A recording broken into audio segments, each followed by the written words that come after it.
On se réjouit d'être tous ici présents pour glorifier, louer et adorer notre Dieu. Alors qu'on puisse simplement, chacun d'entre nous, s'introspecter et laisser ses fardeaux au pied de la croix. Pas pour se faire du bien à nous-mêmes, mais surtout pour servir notre Dieu, servir notre Père.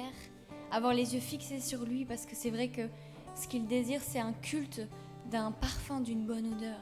Et on doit lui être agréable, et pour lui être agréable, il faut le mettre en priorité. Ce que Dieu chérit par-dessus tout, c'est la fidélité. Et c'est la fidélité aussi dans nos pensées, dans notre cœur. On peut montrer des apparences, mais Dieu connaît nos cœurs. Alors simplement que ce matin, vous ne puissiez pas chercher à ressentir, mais au contraire à donner tout ce que vous avez et tout ce que vous êtes au Seigneur. Et c'est comme ça qu'on reçoit la bénédiction, c'est comme ça qu'on s'approche du cœur de Dieu. Ce que Dieu désire maintenant, c'est de connecter le ciel sur la terre. Et c'est simplement à vous de rentrer dans cette présence, la présence du Seigneur. Voilà. Amen.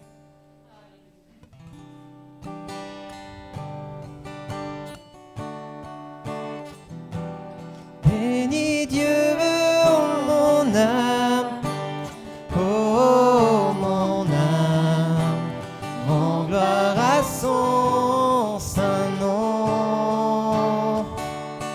Oh, oh, chante comme jamais, oh mon âme, rends gloire à son saint nom.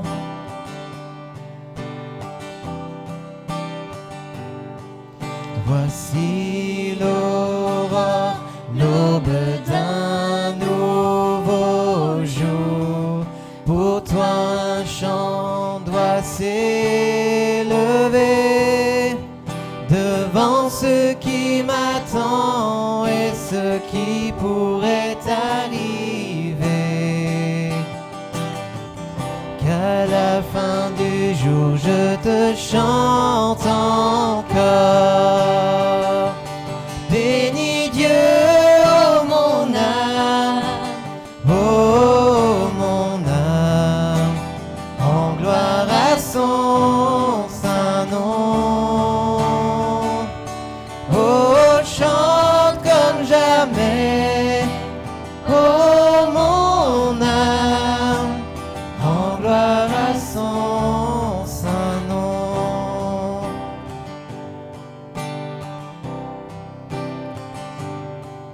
Riche en bonté et lent à la colère, ton nom est grand et ton cœur est bon.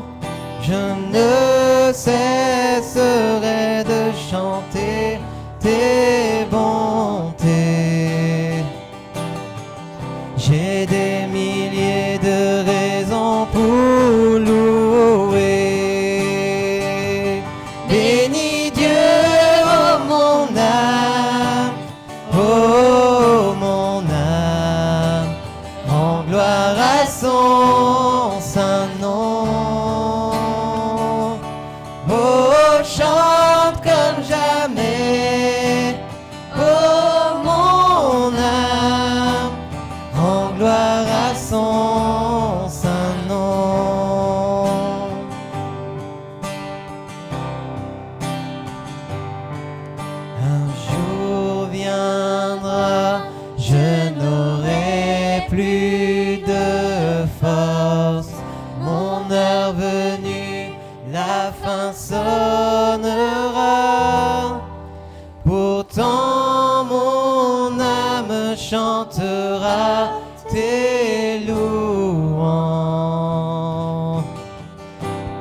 Alléluia, Seigneur, nous voulons te louer, t'élever, te rendre gloire. Parce qu'encore ce matin, ce que nous voulons faire, c'est louer et adorer celui qui est descendu jusqu'à nous, qui s'est offert à nous pour que nous puissions avoir cette communion avec toi. Seigneur, merci parce que malgré ce que je suis, malgré mes fautes, mes péchés, tu m'as vu au-delà de tout ça.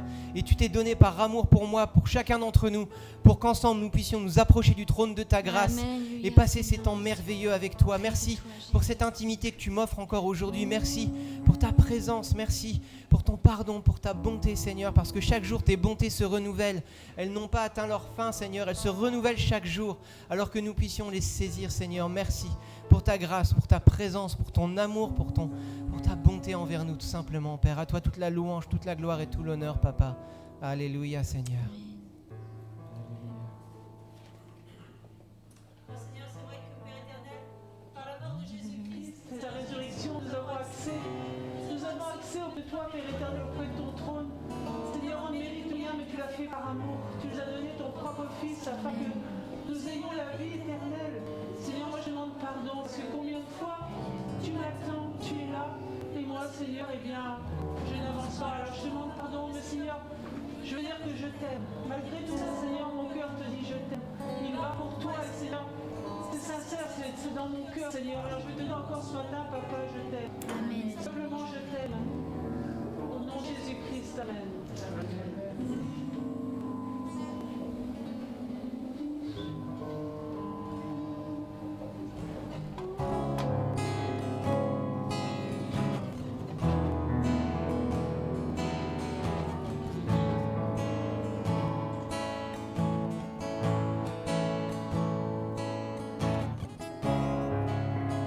Nous nous tenons juste aux confins du lieu très saint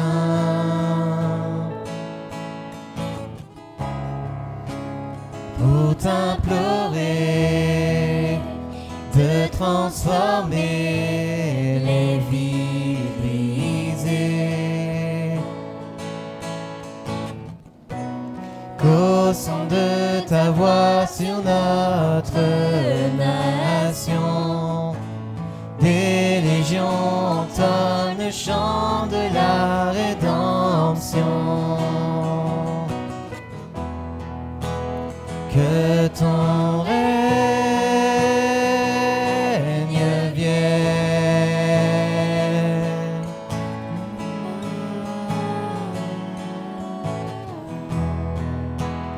Que ta gloire descende.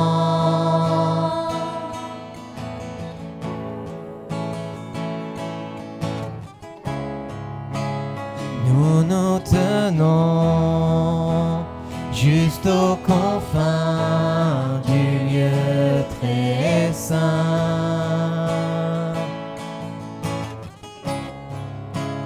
pour t'implorer de libérer les prisonniers.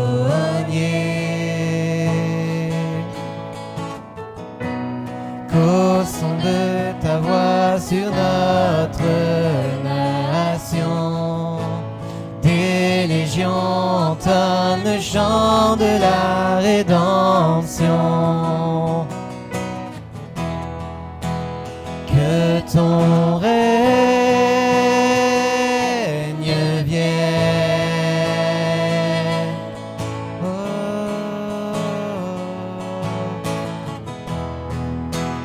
Que ta gloire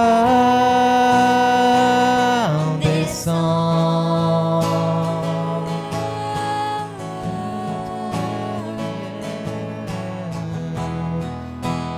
Que ton règne vienne.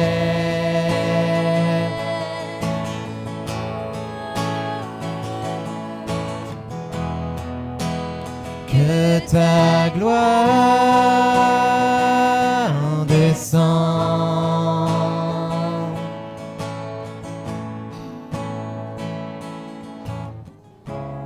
Une nuée d'amour couvre le ciel de ce pays.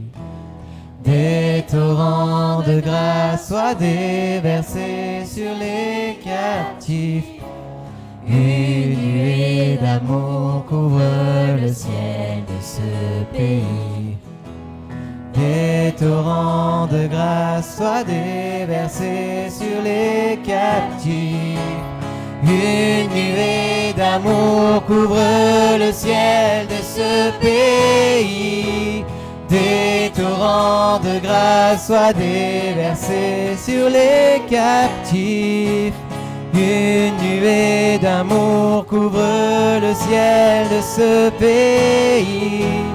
Des torrents de grâce soient déversés sur les captifs.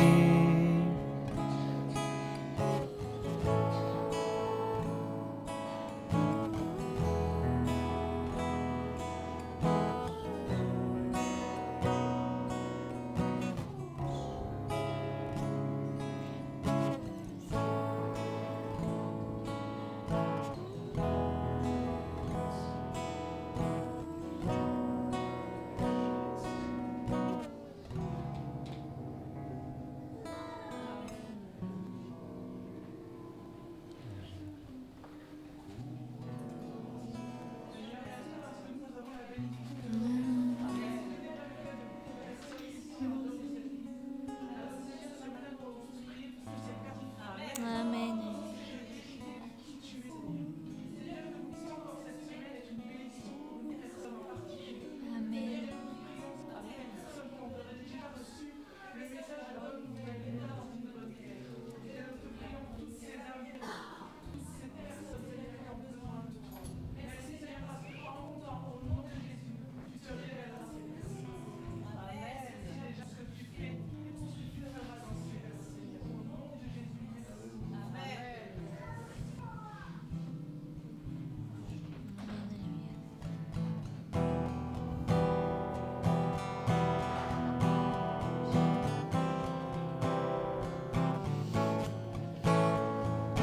À nous la force, la joie du Seigneur. À nous la puissance, par son bras puissant. À nous la force, la joie du Seigneur. À nous la puissance, par son bras puissant. Faisons monter, monter un parfum de louange. Faisons monter, monter notre adoration. Faisons monter, monter un parfum de louange. Faisons monter, monter notre adoration.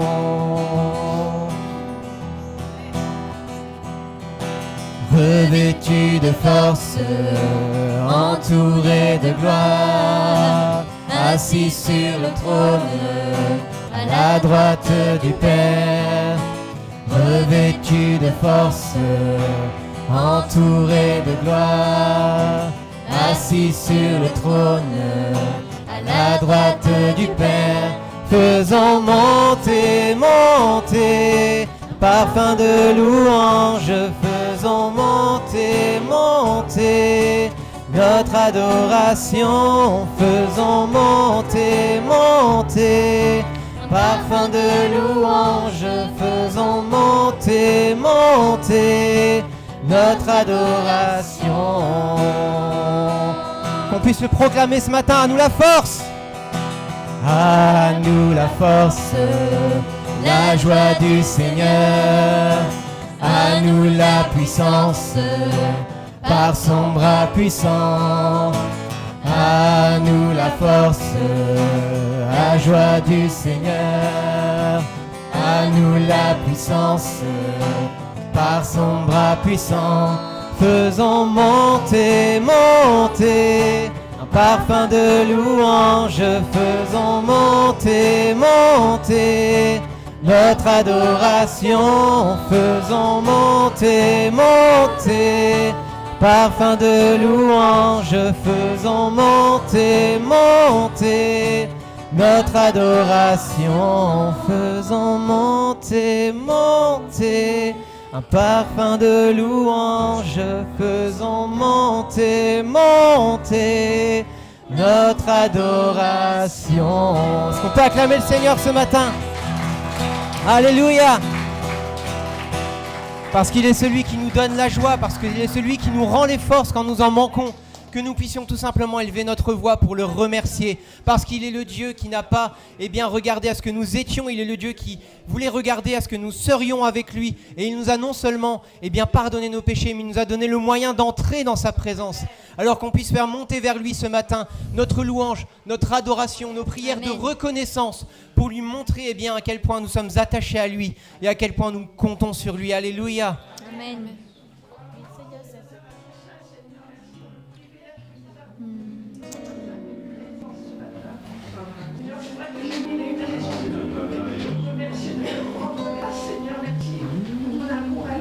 Reçois notre adoration, tu es digne, Seigneur Jésus.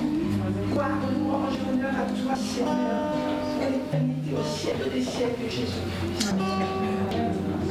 Et Seigneur, c'est avec un cœur connaissant, rempli de merci, Seigneur, que nous nous présentons ce matin. Merci, Seigneur, pour toutes tes bienfaits. Merci pour ta grâce. Merci pour tes bontés qui se renouvellent chaque jour. Nous voulons, Seigneur, oui, c'est vrai, faire monter notre louange, notre adoration, Seigneur. Reçois-les, Seigneur, comme un parfum de bonne odeur. Seigneur, nous voulons, Seigneur, pas regarder à ce que nous voyons, Seigneur. Nous voulons, Seigneur, nous attendre à toi.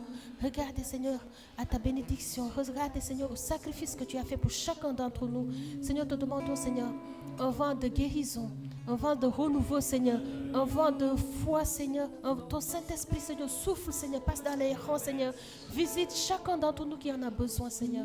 Oui, Seigneur, merci de nous protéger, nous et nos familles. Merci de protéger, Seigneur, ceux qui nous ont chers, Seigneur. Nous te réclamons, Seigneur, ce matin. Tous ceux qui ont entendu parler de toi, mais qui ont le cœur fermé, Seigneur. Nous te les réclamons, Seigneur. Touche-les là où ils se trouvent, Seigneur. Qu'ils puissent, Seigneur, être transformés par la puissance de ton Saint-Esprit, Seigneur. Merci, Papa. Merci parce que tu agis au-delà de ce que nous pouvons voir, au-delà de ce que nous pouvons, Seigneur, comprendre avec notre intelligence humaine. Mais simplement ce matin, Seigneur, que ton œuvre continue dans chacune de nos vies, Seigneur. Nous voulons, Seigneur, élever notre voix, Seigneur, pour te rendre gloire pour qui tu es, Seigneur. Sois élevé, Papa, au nom de Jésus. Amen. Amen.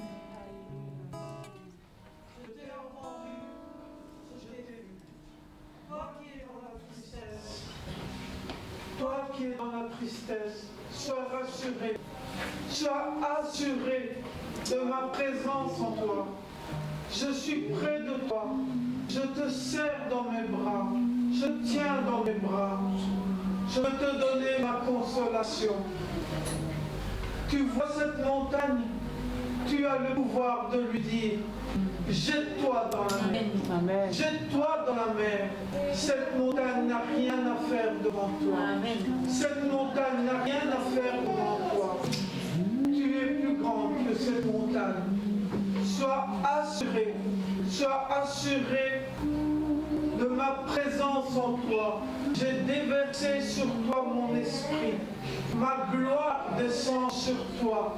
Ma gloire descend ici, en ce lieu. Amen. J'ai mis mon nom sur toi. Tu as mon nom.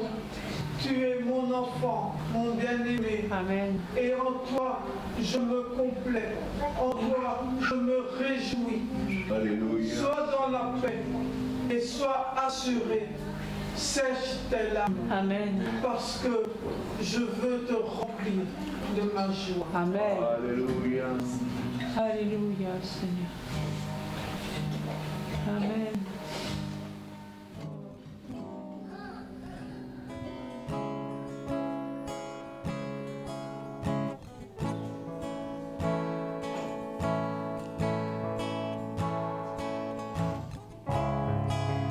Me voici à tes pieds, toi mon amour, ma vérité. Je sais que ta grâce pour moi m'attire plus près de toi. En toi je trouve la liberté. Ma vie à toi je veux donner. Dieu, je me tiens devant toi. J'élève la voix, tu m'as libéré. Alors je crie ton nom, sur tous les toits je proclame, je suis à toi, je suis à toi.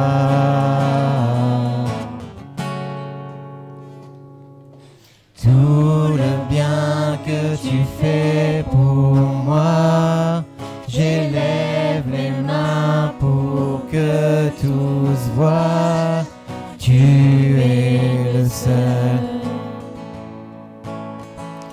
qui fait fléchir mes genoux. Répandre ta parole sur terre, partager ton amour, Dieu mon Père.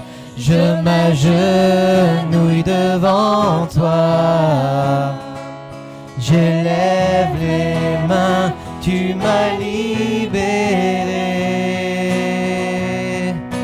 Alors je crie ton nom, sur tous les toits je proclame, je suis à toi, je suis à toi.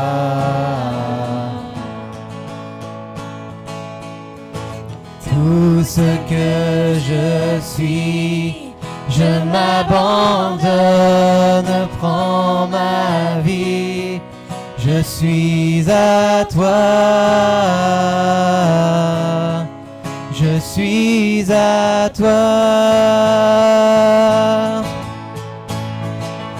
Me voici, Seigneur, mes bras grands ouverts, toi qui es le Fils, le Dieu d'éternité,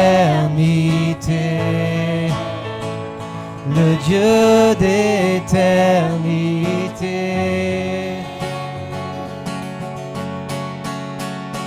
Me voici, Seigneur, mes bras grands ouverts, toi qui es le Fils, le Dieu d'éternité,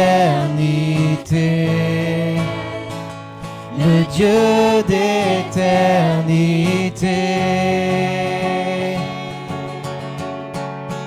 Alors je crie ton nom, sur tous les toits je proclame, je suis à toi, je suis à toi.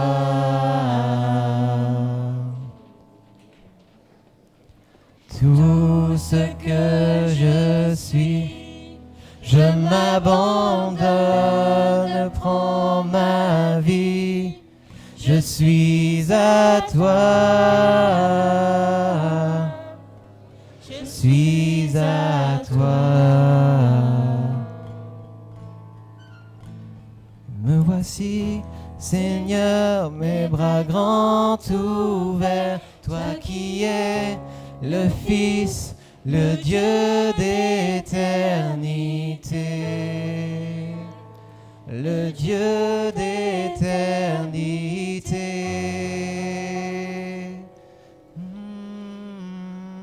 Me voici, Seigneur, mes bras grands ouverts, toi qui es le Fils, le Dieu d'éternité, le Dieu d'éternité. Alléluia, Seigneur.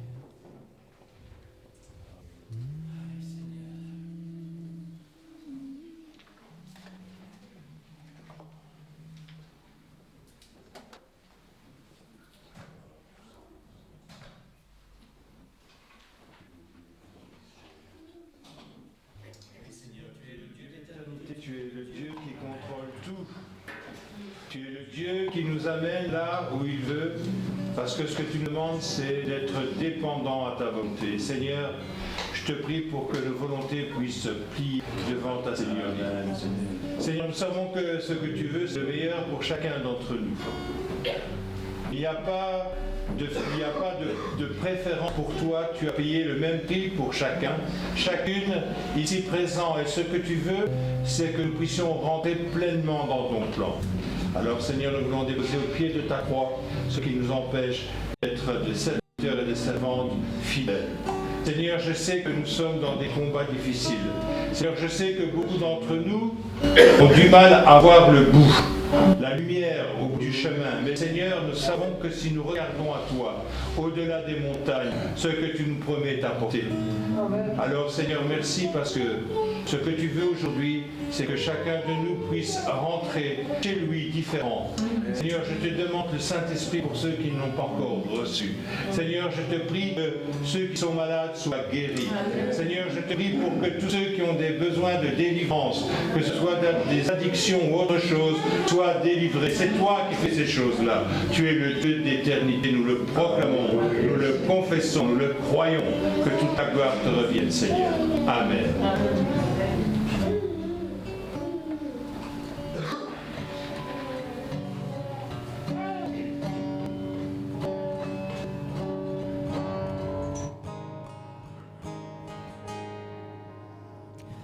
Tu m'as ébloui par tes mélodies, tu m'entoures d'un chant d'amour, chant de délivrance devant mes ennemis.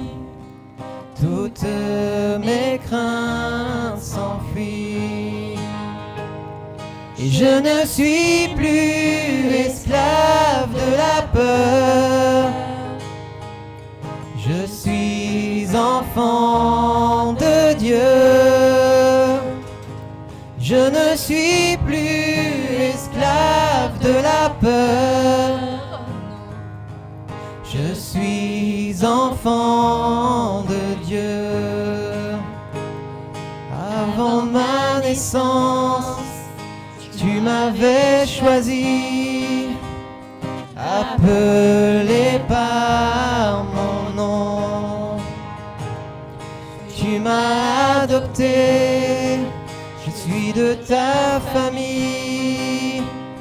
Ton sang coule dans mes veines. Et je ne suis plus esclave de la peur. Je suis enfant de Dieu. Et je ne suis plus esclave de la peur. Je suis enfant de Dieu.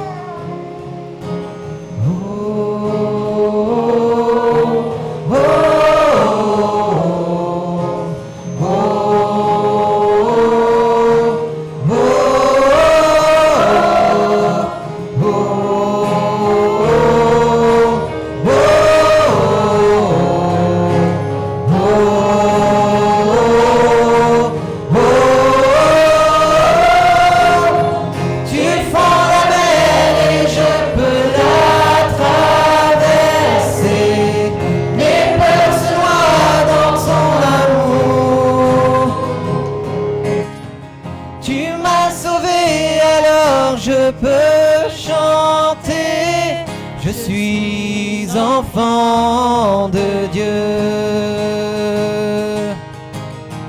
tu fends la mer et je peux la traverser. Mes peurs se noient dans ton amour. Tu m'as sauvé, alors je peux chanter. Je suis enfant de Dieu. Je suis enfant de Dieu. Je suis enfant de Dieu. Et je ne suis plus esclave de la peur. Proclamez-le. Je suis enfant de Dieu et je ne suis plus esclave de la peur. Je suis enfant de Dieu. Alléluia! Est-ce qu'on peut acclamer vraiment le Seigneur ce matin de tout notre cœur?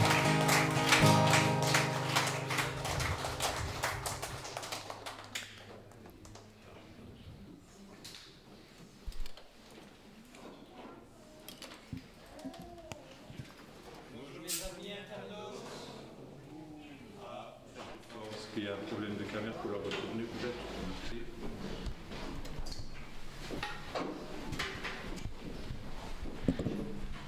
Bonjour les amis de l'Assemblée, vous allez bien? On est de plus en plus serrés, pas vraiment qu'on trouve notre local. Mais ça c'est une bonne nouvelle. Là, j'espère que vous avez passé un bon temps de louange avec nous. Merci aux de louange.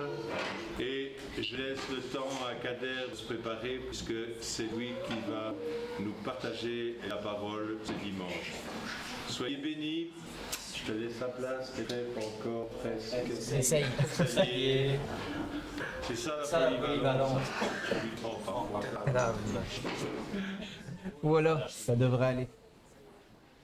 Voilà, bonjour à tous ceux et à toutes celles que je n'ai pas encore saluées. C'est un plaisir de se retrouver encore ce matin. Oula. Je parle si peu fort que ça. Non, c'est toujours un plaisir de se retrouver parce que bien on peut parler de cette parole de Dieu que Dieu nous a laissée parce qu'il veut nous en apprendre énormément sur qui il est, sur ce qu'il a fait pour nous. Si je prends pas mes notes, je vais avoir du mal, j'ai une bonne mémoire, mais quand même.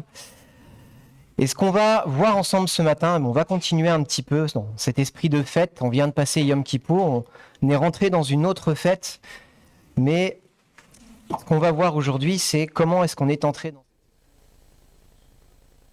Sukkot. C'est une période de fête justement pour les Juifs. Pourquoi? Parce que c'est 7 jours vraiment mis à part, c'est 7 jours de vacances pour eux, où ils se réjouissent de ce que Dieu a fait pour eux. Ils habitent dans des tentes pour se rappeler qu'effectivement ils ont traversé le désert, que Dieu était fidèle envers eux.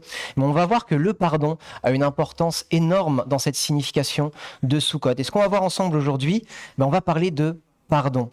Ça résonnait vraiment dans mon cœur, autant ce mercredi que toute la semaine quand j'ai préparé ces messages.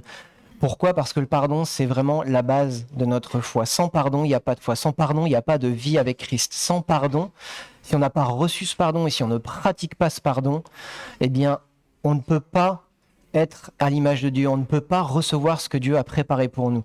Donc ce qu'on va voir ensemble, c'est qu'on va voir le pardon sous 2 formes. On va voir le pardon de Dieu. Il a quelques caractéristiques, je ne vais pas toutes les citer, on va en survoler celles qui me paraissaient importantes pour aujourd'hui. Et ensuite, on va voir le pardon du disciple. D'où le titre de ce message, pardonner au participe passé. Donc c'est une action de Dieu envers nous. Et pardonner le verbe, nous aussi on doit pardonner. On va voir ça ensemble ce matin. Romains 8, on va commencer par ça. Romains 8, versets 3 et 4. Parce qu'on sait que Dieu est saint, Dieu ne supporte pas le péché. Et la volonté de Dieu étant finalement de se rapprocher de sa créature, de pouvoir avoir cette relation avec sa créature, donc avec nous, il ne pouvait pas le faire comme ça. Pourquoi? Parce qu'on n'était pas propre à s'approcher de lui. Et s'il s'approchait de nous de cette manière, tout simplement, on mourrait. C'est pas plus compliqué que ça, je ne vais pas revenir là-dessus. C'est pas vraiment le thème de ce matin, mais on va voir qu'il a fait une chose qui était nécessaire. Romains 8, versets 3 et 4. Car chose impossible à la loi, parce que la chair la rendait sans force, Dieu, en envoyant à cause du péché son propre Fils dans une chair semblable à celle du péché, a condamné le péché dans la chair. Et cela pour que la justice prescrite par la loi soit accomplie en nous, qui marchons non selon la chair, mais selon l'esprit. Donc on le sait, le salaire du péché, c'est la mort. Et ça, on n'y pouvait rien. Parce qu'il n'y a aucune œuvre que nous aurions pu faire, aucune chose, il n'y avait rien qu'on puisse faire, mettre en œuvre, qui pourrait nous absoudre de cette faute. Donc Dieu se devait de faire quelque chose pour nous. Il nous a envoyé son Fils, pas simplement pour nous expliquer ce qu'était le royaume. Et Jésus aurait pu se contenter, il descend, coucou, voilà, le royaume des cieux, c'est ceci, c'est cela, voilà ce que vous devez faire pour y entrer. j'ai fait mon job, au revoir, on se revoit dans quelques milliers d'années. Non, il n'a pas fait ça. Il est descendu sur terre. Effectivement, il a expliqué ce qu'était le royaume. Il a expliqué que c'était extrêmement important. Il a expliqué la volonté de Dieu, que ce qu'il voulait pour nous, c'était que nous marchions dans ce royaume. Mais cette porte qui nous était fermée, il l'a ouverte. Comment ? En se sacrifiant, parce qu'il y avait besoin d'un sacrifice pour que la justice de Dieu soit accomplie. Donc la première nécessité, en tout cas la première caractéristique du pardon, c'est qu'il est nécessaire. Sans pardon de nos fautes, sans sacrifice pour nos fautes, on aurait beau s'agiter, on aurait beau faire ce qu'on veut, il n'y a pas de relation possible avec le Seigneur. Ce pardon, il est nécessaire dans notre vie pour pouvoir nous approcher de Dieu dans la liberté. Là, je parle du pardon qu'on reçoit. C'est vraiment le pardon divin, le pardon de Dieu, cette grâce.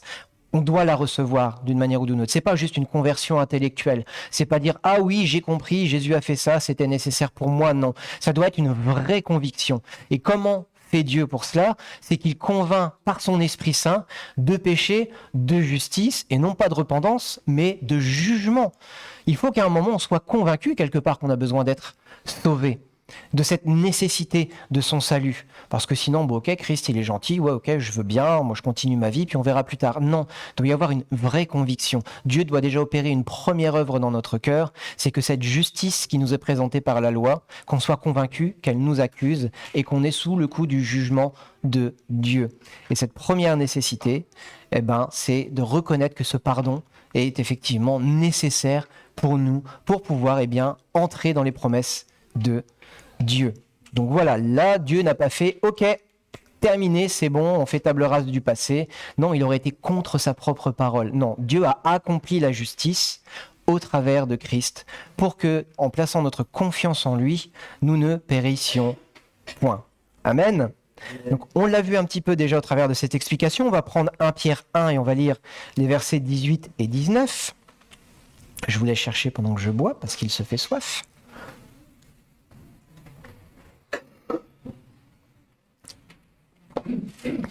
1 Pierre 1, versets 18 et 19. Donc s'il y a eu sacrifice, c'est que ce pardon n'a pas été gratuit. Vous savez en effet que ce n'est point par des choses périssables, argent ou or, que vous avez été rachetés de la vaine manière de vivre, héritée de vos pères, mais par le sang précieux de Christ, comme d'un agneau, sans défaut et sans tache. Donc on l'a vu déjà là maintenant, il fallait qu'il y ait un sacrifice de fait, il fallait qu'il y ait une réparation faite pour le péché. Et dans cette parole, Paul explique, il l'explique très bien, que tout ou presque est couvert par le sang. Donc il fallait qu'il y ait du sang qui coule, mais pas n'importe quel sang. Il a fallu qu'un sacrifice parfait soit offert, et ce sacrifice, ça n'a pas été un sacrifice qu'on pouvait donner, c'est pas quelque chose qu'on pouvait acquérir, c'est un sacrifice que seul Dieu pouvait donner en s'offrant lui-même au travers de Yeshua. Et effectivement, on peut comprendre que ce sacrifice dépasse tout ce qu'on aurait pu offrir. Même notre vie n'était pas suffisante. Il aurait fallu qu'on donne notre vie finalement pour couvrir notre péché. Mais bon, quel intérêt de mourir si derrière on ne peut pas accéder aux promesses. Ce qu'a fait Christ, c'est qu'il a donné sa vie en rançon pour nous, pour que nous puissions effectivement avoir quelque chose à présenter à Dieu. Il s'est offert lui-même pour que nos fautes soient pardonnées. Donc le pardon de Dieu, non seulement il était nécessaire, il est nécessaire, mais en plus il n'est pas gratuit. Et ce n'est pas quelque chose qu'on pouvait acheter, c'est quelque chose que Dieu nous a offert au travers de Jésus-Christ. Amen. Amen. Alors on prend vraiment des points essentiels. Et j'ai vraiment une conviction dans mon cœur, c'est qu'il va falloir qu'on soit établi fermement sur le roc qu'est Christ. Et ça, c'est vraiment le fondement des fondements. Si on n'a pas compris ça, si on n'est pas passé au travers de ça, de cette conviction, de cette révélation que Jésus donne à ceux qu'il cherche, à un moment, on va se retrouver confronté à un mur qu'on ne saura pas traverser, un mur de difficulté, parce que le monde est de plus en plus violent envers nous, de plus en plus violent en celui qui veut vivre les choses de Dieu. Donc il faut qu'on soit vraiment établi sur le roc. Donc ces choses, il faut qu'elles soient acquises, il faut qu'elles soient mises en pratique, il faut qu'elles soient connues, pas au sens grec du terme, mais au sens hébraïque, vraiment connues dans le sens de la pratique. Pas seulement on en a entendu parler, mais on les a pratiquées. Pratiquer le pardon de Dieu, c'est quelque chose d'essentiel. Amen. Donc on va voir aussi que ce péché n'est pas simplement mis sous un mouchoir puis on le ressortira plus tard. Non, il est vraiment oublié. On peut voir ça déjà en Hébreux 10 et on va prendre les versets 1 à 4. On va se rappeler qu'effectivement, le sacrifice de Christ était nécessaire parce que les sacrifices d'animaux, eux, n'étaient que temporaires. Hébreux 10, versets 1 à 4. La loi, en effet, possède une ombre des biens à venir et non pas l'exacte représentation des réalités. C'est pourquoi elle ne peut jamais, par les sacrifices toujours identiques qu'on présente perpétuellement chaque année, amener à la perfection ceux qui s'approchent ainsi de Dieu. Sinon, n'aurait-on pas cessé d'en présenter, puisque ceux qui rendent ce culte auraient été purifiés une fois pour toutes et n'auraient plus eu aucune conscience de leurs péchés.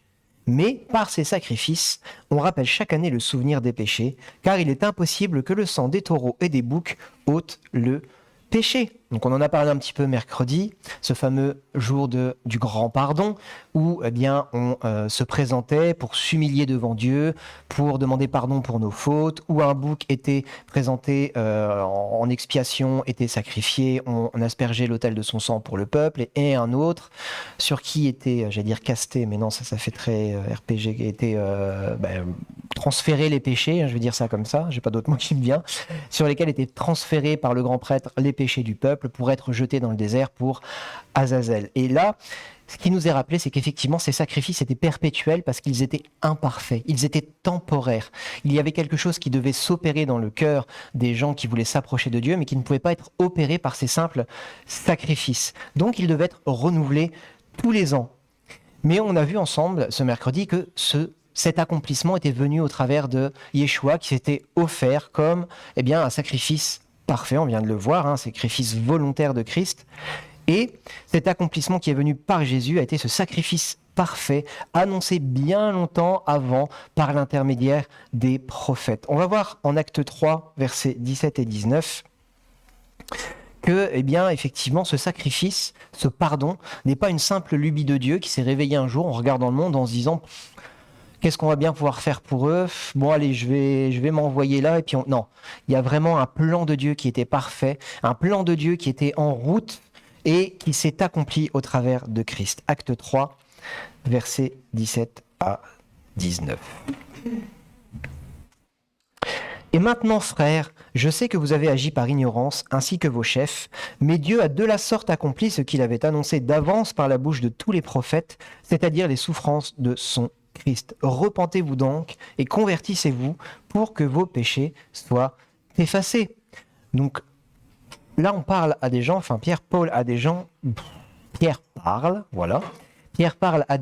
qui connaissent la Torah, qui connaissent la loi. Donc on pourrait prendre effectivement dans les Écritures hébraïques des passages qui nous annoncent Christ. On connaît ces passages en Ésaïe, en Ézéchiel.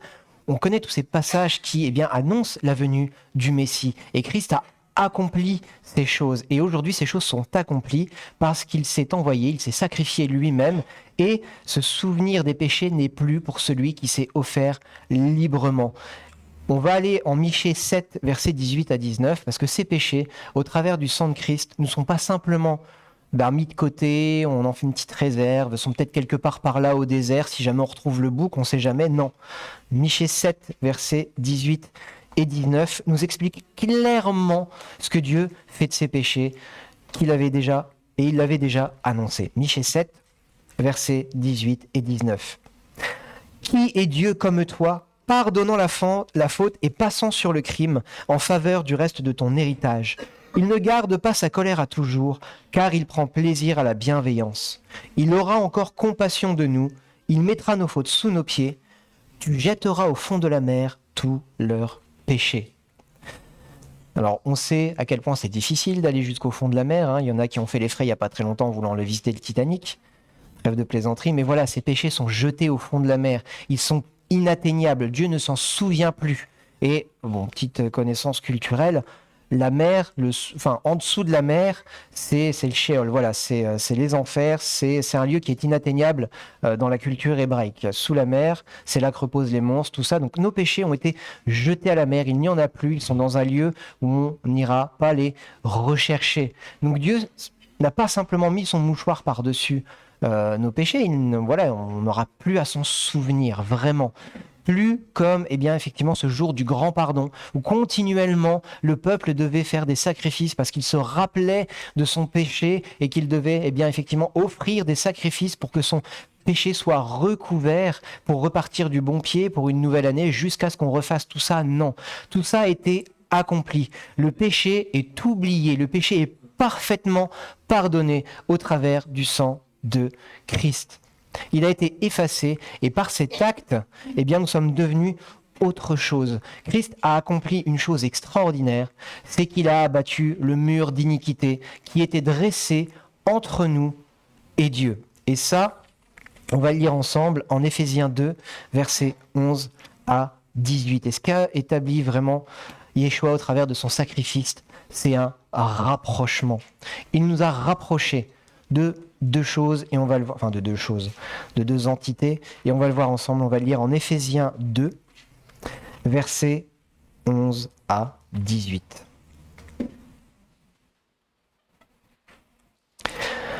Souvenez-vous donc de ceci. Autrefois, vous, païens dans la chair, traités d'incirconcis par ceux qui se disent circoncis et qui le sont dans la chair et par la main des hommes, vous étiez en ce temps-là sans Christ, privés du droit de cité en Israël, étrangers aux alliances de la promesse, sans espérance et sans Dieu dans le monde. Mais maintenant en Christ Jésus, vous qui autrefois étiez loin, vous êtes devenus proches par le sang de Christ. Car c'est lui notre paix, lui qui des deux n'en a fait qu'un, en détruisant le mur de séparation, l'inimitié. Il a dans sa chair annulé la loi avec ses commandements et leurs dispositions pour créer en sa personne, avec les deux, un seul homme nouveau en faisant la paix et pour les réconcilier avec Dieu, tous deux en un seul corps par sa croix, en faisant mourir par elle l'inimitié. Il est venu annoncer comme une bonne nouvelle la paix à vous qui étiez loin et la paix à ceux qui étaient proches. Car par lui, nous avons les uns et les autres accès auprès du Père dans un même esprit. Donc Christ a réalisé deux choses au travers de ce sacrifice, au travers de ce pardon. Il nous a réconciliés avec Dieu, mais il nous a aussi réconciliés avec le peuple juif, le peuple qu'il s'est choisi. Il n'en a pas renié un pour en accepter un nouveau. Il a fait la paix avec son peuple, puisque Christ le dit clairement, il est d'abord venu pour les Juifs. Et au travers de cette paix, il nous a rapprochés de ce peuple en nous permettant de ne plus faire qu'un seul, en détruisant ce mur d'inimitié, pour que ensemble nous puissions avoir accès auprès du Père dans un même esprit. Il nous a greffés sur le peuple d'Israël pour que les promesses qu'il avait faites à Israël coulent aussi sur nous au travers de son sacrifice. Donc ce pardon, non seulement nous lave de nos péchés, nous donne la capacité d'entrer dans la présence de Dieu, mais il nous donne aussi l'héritage promis au peuple d'Israël. Pourquoi ? Parce que nous avons été greffés sur celui-ci. Donc ce pardon n'a pas créé une nouvelle entité, il a élargi les cordages des tentes d'Israël pour nous permettre d'entrer dans la promesse. On ne va pas le relire, mais voilà, déjà à Abraham, la promesse avait été faite qu'il serait une bénédiction pour toutes les nations de la terre. Et au travers de ce qu'a fait Christ, il a accompli cette parole en nous permettant d'entrer avec Israël dans la présence de Dieu. Amen.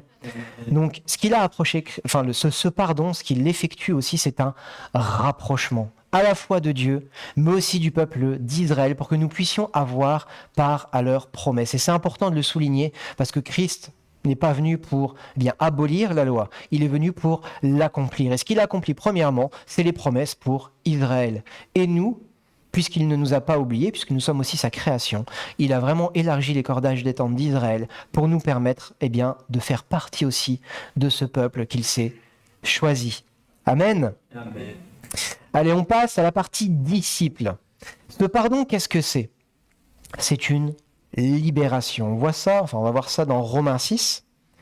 On va prendre les versets 1 à 7. Une libération de quoi ?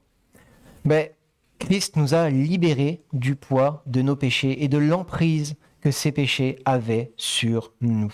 Romains 6, versets 1 à 7. Que dirions-nous donc ? Demeurerions-nous dans le péché afin que la grâce abonde ? Certes, non. Nous qui sommes morts au péché, comment vivrions-nous encore dans le péché ? Ignorez-vous que nous tous qui avons été baptisés en Christ Jésus, c'est en sa mort que nous avons été baptisés. Nous avons donc été ensevelis avec lui dans la mort par le baptême, afin que, comme Christ est ressuscité d'entre les morts par la gloire du Père, de même, nous aussi nous marchions en nouveauté de vie. En effet, Si nous sommes devenus une même plante avec lui par la conformité à sa mort, nous le serons aussi par la conformité à sa résurrection. Nous savons que notre vieille nature a été crucifiée avec lui, afin que ce corps de péché soit réduit à l'impuissance et que nous ne soyons plus esclaves du péché, car celui qui est mort est quitte du péché. Ce pardon, c'est déjà, pour nous, quand on le reçoit, une libération du poids du péché. Mais c'est aussi non seulement une libération des péchés qu'on avait commis jusque-là et qui mettaient un mur d'inimitié entre nous et Dieu, mais c'est aussi une libération de la nature du péché. Ce péché n'a plus d'emprise sur nous si nous vivons par l'Esprit et que nous avons laissé le Christ, Yeshua, crucifier notre vieil homme et qu'il n'est pas revenu avec nous au travers de ce baptême, cette mort, cette résurrection. Nous sommes devenus une nouvelle créature au travers de cet acte, quand nous l'avons accepté. Dieu nous fait ressusciter avec Yeshua, nous sommes morts à notre ancienne nature, ressuscités pour revêtir cette nouvelle nature que Dieu nous a donnée, mais dans le passage, il faut que notre ancienne nature, elle soit restée, comme l'explique Paul là, sur la croix avec Christ. Si nous gardons cette ancienne nature avec nous, la puissance du péché n'est pas morte avec Christ. On l'a prise avec nous. Non, ça j'aime bien, ça c'est mon petit truc, c'est mon petit péché mignon. Non, on va pas laisser ça quand même, c'est si mignon. Mais pourtant, cette nature, Dieu veut que nous la laissions à la porte. Ça, c'est notre première responsabilité. On n'en avait pas la capacité avant. C'était impossible. La loi avait prouvé que l'homme n'était pas capable d'accomplir la volonté de Dieu par ses propres forces. Ce qu'a fait Yeshua, c'est qu'il nous a donné la capacité de résister, la capacité de dire non à la domination du péché, d'avoir cette force, cette puissance nécessaire par le Saint-Esprit, par l'acte de Yeshua, de dire non au péché, de résister jusqu'au bout. Mais c'est de notre responsabilité de se saisir de cette liberté et de dire non. Paul dira qu'on n'a pas encore résisté jusqu'au sang. Voilà jusqu'où ça doit parfois aller pour que nous puissions saisir cette liberté. Mais nous avons obtenu cette capacité de dire non au péché. Nous avons obtenu cette puissance par la croix, par le sang de Jésus, de dire non à cette domination. Le péché n'a plus d'emprise sur nous si toutefois nous vivons en nouveauté de vie. Donc forcément, il va falloir résister jusqu'au bout. 1 Corinthiens 6, versets 19 et 20. Il va falloir se battre pour garder ce que nous avons obtenu, ce que Christ nous a obtenu à la croix. 1 Corinthiens 6, versets 19 et 20. Ne savez-vous pas ceci ? Votre corps est le temple du Saint-Esprit qui est en vous et que vous avez reçu de Dieu, et vous n'êtes pas à vous-même. Car vous avez été rachetés à grand prix. Glorifiez donc Dieu dans votre corps et dans votre esprit qui appartiennent à Dieu. Donc il va falloir un moment qu'on se mette à part. Ce qui faisait ce que nous étions avant, qui nous éloignait de Dieu, il va falloir que volontairement nous l'abandonnions. C'est pas Christ qui fait ces choses. C'est pas Yeshua qui dit ok, je te prends ça. Il peut nous donner la délivrance. Ça, je dis pas qu'il ne peut pas la donner. La délivrance, c'est un cadeau qu'il nous fait et qu'on doit quand même à la fin entretenir. La grâce, c'est un vrai cadeau. Ça, on la reçoit, il n'y a pas de contrepartie. Merci Seigneur. Mais tout le reste de notre vie va être une vie où on va devoir chercher sa présence. Et comment est-ce qu'on cherche sa présence ? Comment est-ce qu'on l'attire ? Comment est-ce qu'on le fait demeurer en nous ? En vivant une vie conforme à sa volonté. Non pas par nos propres forces, parce qu'on n'en est pas capable, mais au travers du pardon que Christ nous a acquis sur la croix, nous avons cette capacité de mettre en œuvre la volonté de Dieu dans notre vie. Et ainsi, nous pouvons rester sous la couverture de sa grâce, au bénéfice de son pardon. Amen. Amen. C'est important. Hébreux 12, versets 1 à 4. On va encore appuyer. Hébreux 12, versets 1 à 4.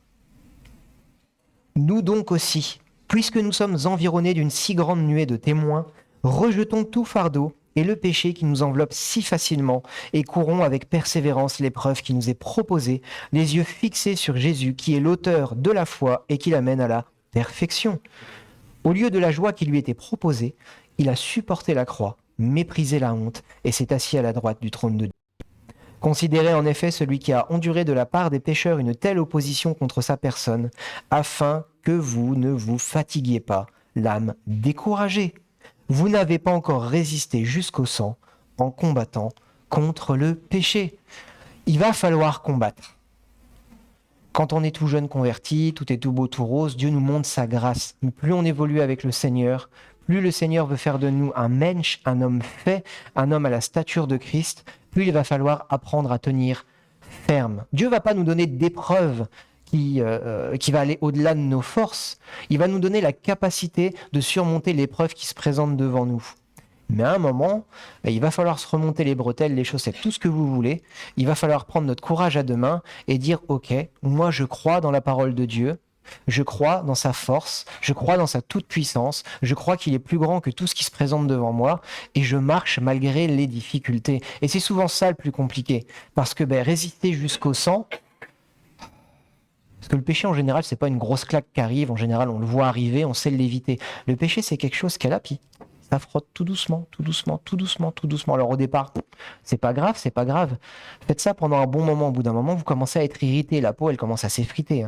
Les petites cellules épithéliales, pouf, elles s'enlèvent les unes après les autres. Puis après, vous continuez. Vous commencez à attaquer ce qui est en dessous de la peau. Et là, ça commence à faire mal.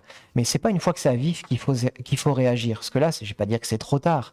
Mais il va falloir penser. Il va falloir mettre du baume. Il va falloir nettoyer. Il va falloir désinfecter. Il va falloir, soigner. C'est tout de suite qu'il faut prendre les armes, tant que c'est encore possible. Et souvent, nous, ce qu'on fait, c'est qu'on commence à résister quand on commence à avoir vraiment, vraiment, vraiment mal. Et là, c'est difficile. Prenons cette habitude de se tourner vers la croix tout de suite, de garder les yeux fixés sur Jésus en toutes circonstances. Pas de se dire « Ouais, moi, je suis un bonhomme, moi, il n'y a pas de souci, l'épreuve, elle peut venir. » Non, on n'est pas des bonhommes. On est des moins que rien face à Satan. Satan, il est beaucoup, beaucoup plus grand que nous. Mais on appartient à quelqu'un qui fait peur à Satan. On appartient à Dieu, à l'Éternel des armées. On appartient à celui qui détient toutes choses, sous qui toute domination sont sous ses pieds. C'est pas dans nos propres forces qu'on doit avoir confiance. C'est dans la force de celui qui nous a appelés. Amen. Il faut vraiment que on se souvienne que celui qui nous a appelés est plus grand que celui qui veut nous faire tomber avec lui. Parce qu'il y en a un qui ne va pas se louper. Cette liberté qu'on a acquise, il va tout faire pour nous l'enlever, cette liberté, pour nous enfermer dans une petite boîte, pour limiter la puissance de Dieu dans notre vie. À nous d'aller chercher la grâce de Dieu là où elle est, au pied de la croix, quand on en a besoin, non, en tout temps. Amen. Et surtout, on n'est pas tout seul dans cette épreuve. Environné d'une si grande nuée de témoins, qu'on puisse se rappeler aussi tous ceux qui nous ont précédés, qui ont tenu ferme pour qu'aujourd'hui, nous soyons là et que nous avons pu recevoir cette parole. C'est quand même extraordinaire quand, bientôt 2000 ans, cette parole soit parvenue jusqu'à nous. Pourtant, il y en a eu des épreuves, des conciles, des réformations, des ratés pas possibles. Et pourtant, l'Esprit de Dieu a continué d'agir dans des hommes et des femmes pour que cette parole nous soit transmise jusque maintenant et que nous puissions l'entendre et qu'elle puisse faire son œuvre en nous pour que l'Esprit puisse venir habiter en nous. Donc qu'on puisse déjà se rappeler de ces personnes qui ont tenu ferme, mais aussi qu'on puisse ouvrir les yeux et voir ceux qui nous entourent, nos compagnons d'armes, je vais les appeler comme ça, qui sont encore en vie aujourd'hui, ceux qui sont loin et qui luttent pour leur foi, parce que, vivre leur foi les amène à devoir risquer leur vie, ce qui n'est pas notre cas, merci Seigneur, mais aussi ceux qui sont directement à côté de nous et qui ont les mêmes difficultés que nous et qui soit nous encouragent, soit nous encourageons. On n'est pas tout seul à passer ces épreuves. Ça aussi, c'est une grâce de Dieu de nous avoir donné ces moyens. Mais si nous avons été mis ensemble, si nous sommes entourés de personnes qui partagent la même foi, ce pardon que nous avons reçu, au même titre que ceux qui nous entourent, nous allons devoir le pratiquer également. Si nous ne le pratiquons pas avec les personnes qui sont autour de nous, où est-ce qu'on va commencer ? Philippiens 3, versets 12 à 16. C'est un style de vie, le pardon. C'est pas simplement une chose qu'on reçoit à un moment et qu'on vient rechercher de temps en temps, c'est un vrai style de vie. Ça fait partie de ces piliers de la vie du disciple, comme la louange, comme la prière de reconnaissance, comme l'enseignement, comme la fraction du pain. C'est pas une des colonnes officielles d'actes, mais pratiquer le pardon, c'est tellement essentiel que Paul en a fait l'objet central de plusieurs de ses lettres. Philippiens 3, versets 12 à 15. Si je vous parle et que je ne le prends pas, on va avoir des soucis. Yep. Voilà, Philippiens 3, versets 12 à 15. Ce n'est pas que j'ai déjà remporté le prix ou que j'ai déjà atteint la perfection, mais je poursuis ma course afin de le saisir, puisque moi aussi, j'ai été saisi par le Christ Jésus. Frères, pour moi-même, je n'estime pas encore avoir saisi le prix, mais je fais une chose. Oubliant ce qui est en arrière et tendant vers ce qui est en avant, je cours vers le but pour obtenir le prix de la vocation céleste de Dieu en Christ Jésus. Nous tous donc qui sommes des hommes faits, ayons cette pensée, et si sur quelques points vous avez une pensée différente, Dieu vous révélera aussi ce qu'il en est. Seulement, au point où nous en sommes parvenus, avançons ensemble. Si on se déchire tout le temps, on peut ne pas être d'accord. Paul, il dit, oui, effectivement, si vous n'êtes pas d'accord avec moi, je le conçois, il n'y a pas de souci, voyez avec Dieu, il vous révélera ces choses-là. Donc là, on parle à des hommes faits, on parle à des hommes matures, on ne parle pas à des enfants qui se disputent, qui ont un point de vue et qui ne changeront pas, même s'ils ont faux tous les deux. Il parle à des gens qui sont capables de recevoir une parole et de l'examiner, comme les disciples de Bérée, en allant voir dans la parole de Dieu si cette parole est vraie, et en ayant une relation avec le Seigneur pour recevoir la conviction de la signification de cette parole. Voilà à qui parle Paul. À des gens capables de se remettre en question. Mais qu'est-ce qu'il leur dit ? Seulement, au point où nous en sommes parvenus, malgré nos différences, malgré nos points de vue différents, malgré peut-être nos points de divergence, avançons ensemble d'un même pas. Ne laissons pas des racines d'amertume pousser dans nos cœurs. Ne laissons pas la division rentrer dans nos assemblées. Ne laissons pas l'ennemi semer la confusion et semer la colère dans nos cœurs. Si on a un souci, va trouver ton frère seul à seul. Déjà, s'il ne veut pas revenir à lui, prends 1 ou 2 témoins. Et on connaît la suite, ça escalade. Mais en premier lieu, va trouver ton frère. Réconcilie-toi avec lui. Là, Paul n'est pas en train de te dire que tu ressortiras d'accord et qu'il aura épousé ton point de vue. Non, il est dit, réconcilie-toi avec lui. On aura tout le temps de discuter des points de doctrine après, on aura tout le temps d'échanger, mais si tu as quelque chose contre ton frère, la parole de Dieu nous dit, mais ne prends même pas la scène, va d'abord te réconcilier avec lui. Voilà à quel point le pardon est important, et à quel point il doit être pratiqué. Si tu as quelque chose contre ton frère, avant de te lever et de prendre la scène pour commémorer le sacrifice de Christ pour toi, va te réconcilier avec lui. Pourquoi ? Matthieu 6, verset 12, ça on le connaît tous, pardonne-nous nos offenses, comme nous pardonnons aussi à ceux qui nous ont offensés. Le pardon, il est réciproque. Il y en a un premier, c'est le grand. On a compris, Christ vient, nous montre sa grâce, nous convainc de péché, de justice et de jugement, ça on le reçoit, et on a changé de camp. On est passé sur la bonne voie. On sait à qui on appartient. On a reçu la capacité de résister au péché, de pratiquer ce pardon. Mais il va falloir le pratiquer. Parce qu'après, si tu retiens quelque chose contre ton frère, le pardon que t'a donné Dieu, Christ est quand même assez clair. Si tu ne pardonnes pas, tu ne seras pas pardonné non plus. Et il l'illustre d'une manière que moi j'aime beaucoup. On va prendre cette parabole du serviteur impitoyable. Et c'est très très parlant, bien plus que toutes les paraboles que je pourrais vous sortir. On va prendre Matthieu 18 et on va lire les versets 21 à 35. Pourquoi nous qui avons été pardonnés d'une si grande faute, nous retiendrions encore quelque chose contre quelqu'un, alors que ce quelque chose est tellement petit par rapport à ce qui nous a été pardonné. Matthieu 18, versets 21 à 35. Alors Pierre s'approcha de lui et dit : Seigneur, combien de fois pardonnerai-je à mon frère lorsqu'il péchera contre moi ? Jusqu'à 7 fois. Jésus lui dit : Je ne te dis pas jusqu'à 7 fois, mais jusqu'à 70 fois 7 fois. Déjà, je trouve qu'on est souvent très très loin du compte. C'est pourquoi le royaume des cieux est semblable à un roi qui voulut faire rendre compte à ses serviteurs. Quand il se mit à compter, on lui en amena un qui devait 10 000 talents. Comme il n'avait pas de quoi payer, son maître ordonna de le vendre, lui, sa femme et ses enfants, et tout ce qu'il avait, et de payer la dette. Le serviteur se jeta à terre, se prosterna devant lui et dit : Seigneur, prends patience envers moi, et je te paierai tout. Touché de compassion, le maître de ce serviteur le laissa aller et lui remit la dette. En sortant, ce serviteur trouva un de ses compagnons qui lui devait 100 deniers. Il le saisit et le serrait à la gorge en disant : Paie ce que tu me dois. Son compagnon se jeta à ses pieds et le suppliait, disant : Prends patience envers moi, et je te paierai. Mais lui ne voulut pas. Il alla le jeter en prison jusqu'à ce qu'il ait payé ce qu'il devait. Ses compagnons, voyant ce qui arrivait, furent profondément attristés et ils allèrent raconter à leur maître tout ce qui s'était passé. Alors, le maître fit appeler ce serviteur et lui dit « Méchant serviteur, je t'avais remis en entier ta dette parce que tu m'en avais supplié. Ne devais-tu pas avoir pitié de ton compagnon comme j'ai eu pitié de toi ?» Et son maître, irrité, le livra au bourreau jusqu'à ce qu'il ait payé tout ce qu'il devait. C'est ainsi que mon Père Céleste vous traitera si chacun de vous ne pardonne pas à son frère de tout son cœur. Donc pas simplement en parole, pas ouais, allez, je te pardonne, on passe à autre chose. Non, c'est quelque chose qui doit venir du cœur. Et là encore, c'est pas quelque chose qui vient de nous-mêmes, c'est quelque chose qui, une fois qu'on a une bonne disposition, Christ accomplit en nous. Il faut aller le chercher, ce pardon. Mais là, Christ est clair, encore une fois, nous à qui une si grande dette a été remise, nous à qui tant de choses ont été pardonnées, on n'a pas le droit de retenir quoi que ce soit contre quelqu'un d'autre. Qu'on se rende bien compte quand même que Christ sur la croix, qui voyait la foule, qui réclamait sa mort et qui se réjouissait de sa mise à mort, disait à son Père, pardonne-leur parce qu'ils ne savent pas ce qu'ils font.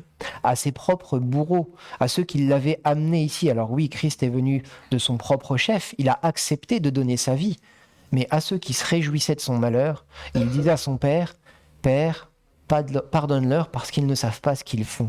On doit avoir ce cœur à pardonner. Déjà nos frères et nos sœurs, on va déjà commencer par là, ça sera bien si on arrive à se témoigner de l'amour entre nous, ça serait déjà un bon début. Enfin, c'est déjà un bon début, je sais qu'on se témoigne de l'amour entre nous, en tout cas ici, c'est sûr. Mais qu'on puisse porter ça au dehors, parce que ce monde en a besoin. On a reçu le ministère de la réconciliation. Nous à qui cette réconciliation a été annoncée, nous qui l'avons reçue, nous savons à quel point ce rapprochement d'avec Dieu est nécessaire pour passer à autre chose dans notre vie, pour pouvoir obtenir ce bonheur que tout le monde cherche au final. À nous aussi d'aller annoncer ce pardon à ceux qui sont autour de nous, pour qu'ils puissent eux aussi bénéficier de cette réconciliation. C'est un vrai style de vie, le pardon. C'est pas simplement, dire ok, je te pardonne, machin, tout va bien, bras dessus, bras dessous, on va remanger ensemble. Non.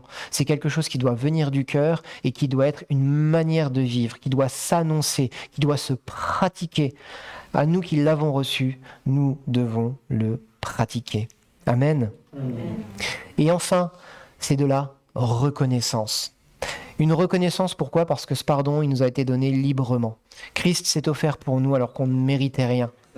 On ne le méritait pas et pourtant il nous a tellement aimés qu'il s'est offert en sacrifice pour nous. On l'a vu, il est le souverain sacrificateur qui s'est lui-même sacrifié et il est auprès du Père et il intercède pour nous.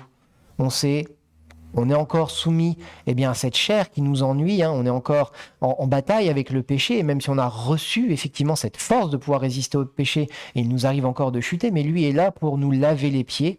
Finalement, il nous a donné une nouvelle robe, une robe blanche qu'on fait attention de ne pas tacher, et on a besoin de se laver les pieds régulièrement, donc il est toujours là. À quel point nous devrons être reconnaissants de ce qu'il a fait. Et des actes de reconnaissance, on peut prier, bien sûr, lui montrer notre reconnaissance, se mettre à son service, vouloir le servir de tout notre cœur. C'est une manière d'être reconnaissant. On ne pratique pas les œuvres pour être sauvé. On pratique ces œuvres parce qu'on a compris à quel point cette grâce était si merveilleuse. On veut lui faire plaisir, on veut se mettre à son service pour que sa bonne nouvelle puisse continuer d'être annoncée. On a cette scène qu'on va prendre ensemble après qui nous rappelle à quel point Christ a dû souffrir à notre place pour que nous puissions recevoir ce pardon. C'est encore une manière d'être reconnaissant. Mais on en parlait, on va prendre Ézéchiel 37, versets 26 à 28, on en parlait au tout début de Soukhot. Soukhot, c'est aussi un temps de réjouissance, parce qu'on se rappelle, tout comme Israël a dû rester errer dans le désert, nous on a été en errance pendant parfois des années, jusqu'à ce que Dieu vienne nous saisir et fasse quelque chose d'extraordinaire avec nous. Et là je vais paraphraser Michel, jusqu'à ce que Christ vienne tabernacler avec nous sur terre. Et Soukhot, quelque part, je lisais un petit peu, c'est vraiment une fête de joie pour les Israélites. Il y a un jour chômé au début, un jour chômé à la fin, et c'est 7 jours où on se réjouit ensemble. Là-bas, c'était une fête agricole. C'était les dernières récoltes de l'année, et c'était une sainte convocation, une ordonnance à perpétuité. Les Israélites devaient se retrouver pour fêter, quelque part, fin de récolte.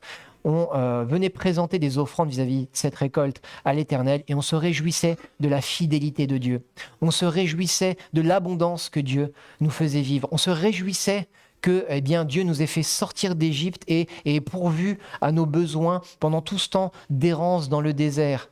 Et moi, j'y vois encore autre chose. Après justement ce grand pardon, on se réjouissait que Dieu soit venu faire notre demeure. Enfin, nous, on se réjouit que Dieu soit venu faire notre demeure en nous. Et les Israélites avaient cette espérance qu'un jour, Dieu viendrait habiter avec eux. Ézéchiel 37, versets 26 à 28.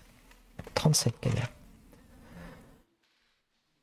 Je conclurai avec eux une alliance de paix.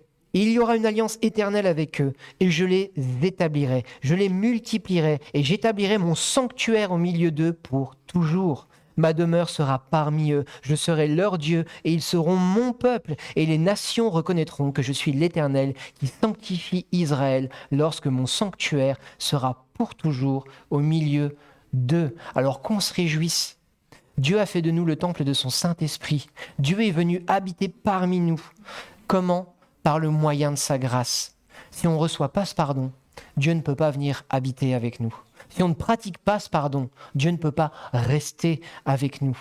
Mais si nous avons à cœur de faire plaisir à Dieu, que nous voulons l'accueillir, que nous avons compris la puissance de sa grâce, non seulement pour nous laver de toutes nos iniquités et avoir une relation avec lui, mais aussi pour pouvoir vivre ce pardon et l'amener à ceux qui nous entourent, eh bien Dieu vient habiter avec nous. Amen. Qu'on soit vraiment reconnaissant de toutes ces choses. Voilà, il est important de reconnaître que le pardon de Dieu est nécessaire, qu'il n'a pas été gratuit, que Christ a dû se sacrifier pour nous, que ce péché n'est pas simplement pouf recouvert, mis dans un coin ou dans une boîte qu'on sortira. Non, il est jeté loin de nous, oublié parfaitement, pardonné, et qu'au travers de ce pardon, nous avons pu être rapprochés de Dieu et de son peuple pour que nous puissions être intégrés aux promesses, que nous puissions bénéficier des promesses qu'il a faites à son peuple. Et nous, en retour, eh bien, nous devons, non seulement ce pardon est une libération pour nous, mais nous devons libérer ceux envers qui nous devons, eh bien, justement, pratiquer ce pardon. C'est une libération pour nous et pour ceux qui nous entourent. C'est un style de vie. Nous devons pratiquer ce pardon encore et encore, non seulement au travers des fautes que nous pourrions retenir et que nous ne devons pas retenir envers ceux qui nous entourent, mais aussi en annonçant cette réconciliation que Dieu a opérée au travers de Christ. Et enfin, nous devons être continuellement reconnaissants de ce que Dieu a fait pour nous au travers de Yeshua. Voilà, j'espère vraiment que vous aurez été édifiés, que ça vous aura peut-être refondé sur les solides fondations que sont Christ, qu'on puisse vraiment avoir ce pardon en tête continuellement, parce que c'est de là que provient la puissance que Dieu veut nous donner au travers du sacrifice de Yeshua. Amen.